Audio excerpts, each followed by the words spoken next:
So translating that to a business sense, Australian business sense, do you think a lot of business leaders are scared of failure? They're scared to do anything that might make a mistake? Yes, and I think the managing director, CEO position has gotten a lot of bad press, and also a lot of I think the concept has been bastardized in a lot of ways.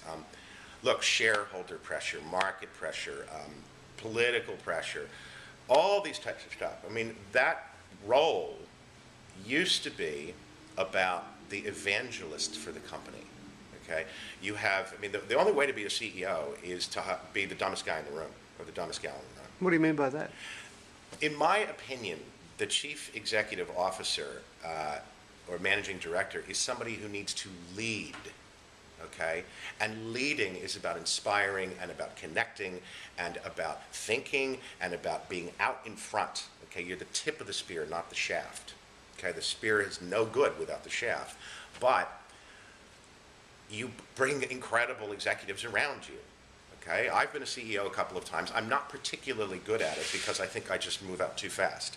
But the best CEOs I've worked with, like Jeff Bezos and Jeff Skoll, are people who go, I'm really good at thinking up something, then I'm going to bring the best people around that idea, not me, that idea, that I trust, that I can learn from, that I can speak to, and aren't going to be thinking about screwing up, right? So I think a lot of CEOs are there for the wrong reasons. You know, I thought I wanted to be a CEO. That's what I thought my natural progression was. I went and did it. Completely wrong role for me. Completely. All right?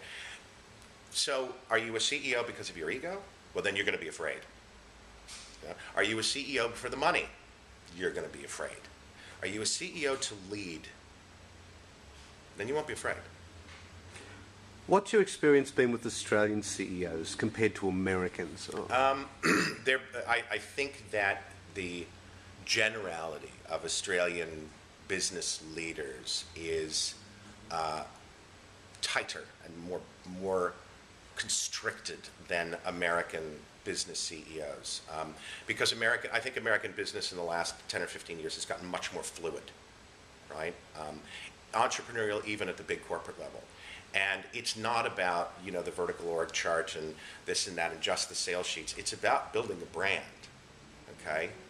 And that's really what I believe the role of the CEO is to be the brand evangelist, to be the person who speaks for the brand, as opposed to speaking for the numbers, right? Get somebody smarter than you to do that, right? But I watch these, you know, corporate videos and stuff, and the CEOs up there talking, and I go, how does that person know all that stuff? Well, you know, the truth is they don't.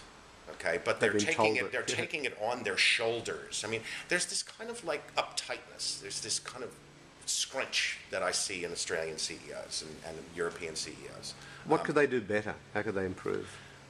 Lead more and rule less. Okay, hire better. Back off. Okay. Back off. Back off. They're just heavy-handed. Right? Heavy-handed. Hire great people, let them do their thing, okay? Have them talk to you. Don't talk to them, right? Have them talk to you. Why is Apple so successful, right? Well, you know, Jobs, you can have a lot of opinions, you know, benevolent dictator, whatever. The thing that he did right as a CEO is that nobody spoke for the company more than him. And it was not just the company, it was the brand, and it wasn't just the brand, it was the experience. It wasn't just the experience, it was the lifestyle. Okay, fierce, didn't care about anything else, but hired geniuses who talked to him, right? Who just could come in anytime, talk to him. Right? I see managing directors who lead from fear and from micromanagement and from control freakishness because they think it's all about them because they're ultimately